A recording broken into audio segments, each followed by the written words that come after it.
Bởi vì lúc mới ra trường chúng ta chỉ có một mình. Lúc đấy là một mình thì làm kiểu gì cũng được. Mình có thể đi xe cà tàng cũng được, hoặc thậm chí là mình đi nhờ cũng được. Nhưng bây giờ có gia đình thì làm sao mà đi nhờ được, đúng không nào? Có con, có cái lớn tướng làm sao đi nhờ được. Cho nên là cái tiêu chuẩn sống của mình bây giờ nó khác xa với cái đoạn kia.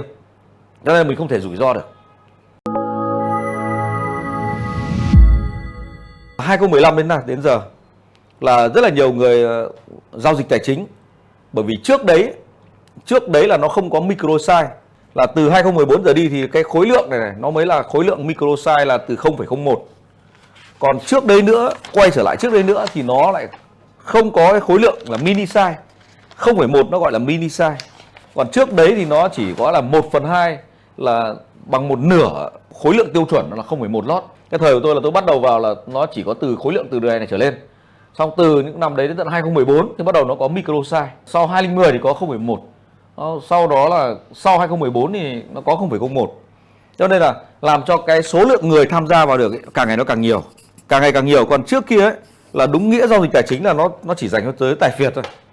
Còn lại sau khi từ 2014 trở đi nó có cái khối lượng micro size này, nó có cái tiêu chuẩn mới trên toàn cầu.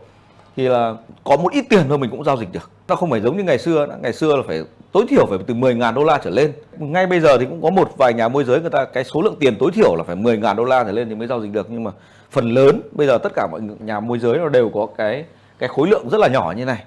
Và làm cho rất là nhiều người có thể tham gia được vào hoạt động giao dịch tài chính.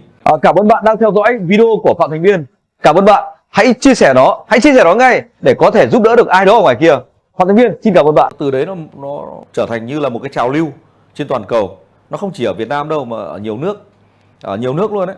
Thế do vậy nó trở thành một cái nghề gọi là nghề giao dịch tài chính. Và bởi vì là cái giai đoạn trước mà có làm như thế, nó có bùng nổ như thế thì cũng chưa đáp ứng được. Nếu ví dụ như là trước năm 2000 chẳng hạn thì cái internet nó cũng rất là hạn chế ở nhiều nước. Trước năm 2010 cũng hạn chế ở nhiều nước luôn. Nhưng mà từ 2010 trở lại đây thì là internet gần như là khá là phổ biến trên toàn cầu. Đấy cũng là một trong những cái lý do mà làm cho cái thị trường tài chính nó càng ngày nó càng hấp dẫn. Và nó thu hút được một cái lượng người rất là đông ở mọi tầng lớp xã hội, ở mọi độ tuổi xã hội, ở mọi ngành nghề trong xã hội. Và có cả những người có hiểu biết về một chút về tài chính, có cả những người không hiểu biết. Cho nên là người ta mới hay bị sập cái bẫy, là cái bẫy này, cái bẫy về đòn bẩy. Là người ta hay bị bẫy ở cái chỗ này, đây này. Người ta hay bị mắc bẫy cái tỷ lệ này. Người ta hay dùng quá cái tỷ lệ này nhiều lần. Là vì nó đáp ứng được cái nhu cầu của nhiều người với cái số vốn rất là ít. Chính vì vậy cho nên là nhiều nhà môi giới hay còn gọi là nhà cái, người ta mới kích cái đòn bẩy lên, những cái đòn bẩy là nó không được cấp phép. Ví dụ như là lên tận 1-2 nghìn, hoặc là 1-5 nghìn, hoặc là 1-1 nghìn, hoặc 1-500, hoặc là một cái con số nó rất là lớn. Làm cho là gì? Là không khác gì là cờ bạc online. Thế vậy là khi mà cái đòn bẩy nó quá lớn như thế thì chỉ cần một lượng tiền nhỏ thôi người ta cũng có thể giao dịch được. Nó chỉ có vài đô la thôi là người ta cũng có thể mua bán được. Và có vài đô la như thế thôi thì nó sai một phát là nó mất tất luôn. Thì nó không khác gì là cờ bạc cả. Và chính vì thế cho nên là cái lượng người trong khoảng 9-10 năm gần đây, từ năm 2014 đổ lại đây, tham gia vào thị trường tài chính nó rất là lớn.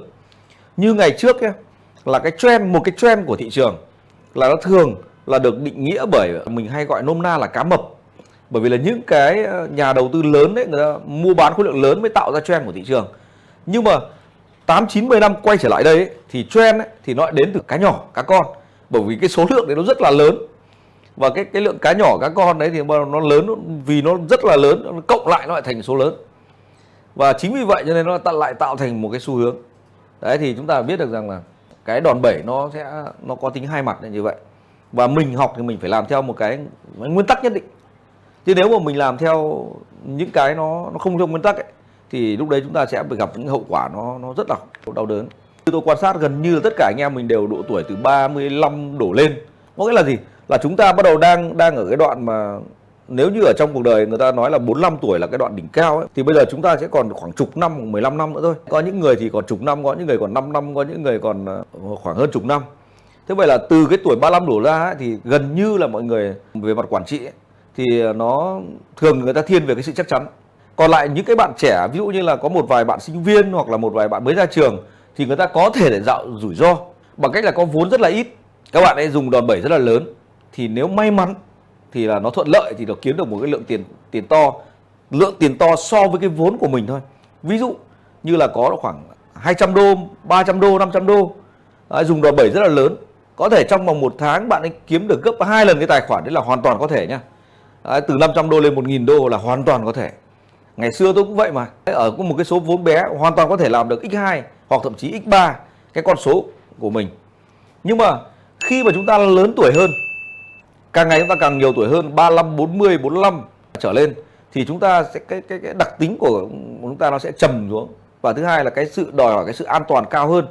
Cho nên là mình phải cần có một cái kiến thức cũng như là một cái quy trình, cũng như là cần phải có một cái sự trải nghiệm nhất định, thì bắt đầu lúc đấy mình mới làm một cái vốn lớn được. Đấy, chứ bây giờ mà sai, đưa về chúng ta về điểm xuất phát như là mới ra trường ấy, là toi luôn. Bởi vì lúc mới ra trường chúng ta chỉ có một mình. Lúc đấy là một mình thì làm kiểu gì cũng được. Lúc mà tôi mới ra trường tôi một mình thì một mình có thể sống ở một cái căn phòng trọ 4-5 người, 6 người cùng ngủ chung được. Đấy, nhưng bây giờ thì mình làm sao làm được như thế được nữa? Điều đấy là điều không thể, đúng không ạ? Lúc đấy mới ra trường thì mình có thể là mình có thể đi xe cà tàng cũng được, hoặc thậm chí là mình đi nhờ cũng được. Nhưng bây giờ có gia đình thì làm sao mà đi nhờ được, đúng không nào? Có con có cái lớn tướng làm sao đi nhờ được? Cho nên là cái tiêu chuẩn sống của mình bây giờ nó khác xa với cái đoạn kia, cho nên mình không thể rủi ro được. Và lúc đấy mọi thứ làm cần phải có một cái sự chắc chắn nhất định. Đấy thì cái quản trị vốn giúp cho chúng ta có những cái sự chắc chắn nhất định. Anh chị em lưu ý nhé, mình phải có quản trị ở nó trong một cái khuôn khổ nhất định, chứ mình không thể nào quản lý lung tung được.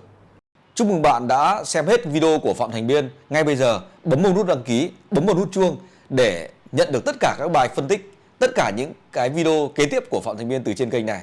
Ngay bây giờ bấm ngay, bấm ngay, bấm ngay, bấm ngay.